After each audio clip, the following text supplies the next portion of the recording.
What's up, De La Salle? My name is Matt Ortega. I'm here at the Haneda Airport in Japan. My first international flight ever. Let me walk y'all through how I got here and what we're going to do for the next 2 days. I woke up at 3 a.m. in order to get to SFO at 4 a.m. for our 6-hour flight, which was my first international flight, by the way. I'd never been on a plane before. After that, we landed at LAX, where we had a layover for 2 hours until we finally boarded the plane to Haneda Airport. A 12-hour flight later, and we landed at Haneda Airport, which was a hassle to get through with so many lines, but eventually we made it through. Shortly after landing, we went to our hotel via bus, and we packed all our stuff in our hotel rooms, and we immediately went to go discover the area around us, where we got separated into pods led by our teacher chaperones, and we found this ramen place that used soy milk for the ramen, which sounds very different, but it was actually really good, surprisingly good.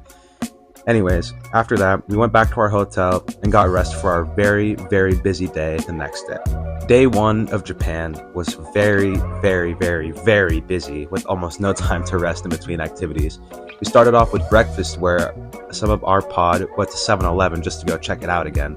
After going to 7-Eleven, we met up back with the whole group in front of the lobby of the hotel, where we took a bus to Shibuya Crossing, probably one of the most iconic spots in Japan, where we met up with our EF tour guide, and he showed us more about the architecture and the buildings of Shibuya.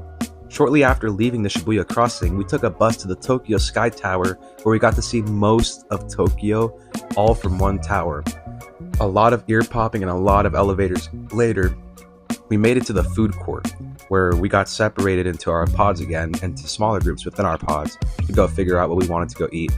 I ended up having this egg rice chicken bowl, which was very, very good. We also visited the Miraikin Science Museum, where we got to learn more about carbon emissions in Japan and just the world in general. And we also got some exotic snacks, such as tarantulas and scorpions. We took our final bus to go see most of Japan, where we saw a Godzilla statue and we had our dinner.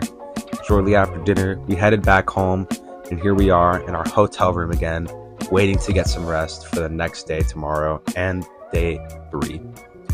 Thank you so much for watching, De La Salle. This is Matt Ortega, and surprise, surprise, if you couldn't figure out already, I was the special guest that was invited to be along on this Japan trip, and I hope you have an amazing rest of your day, and I'll check in with you guys soon.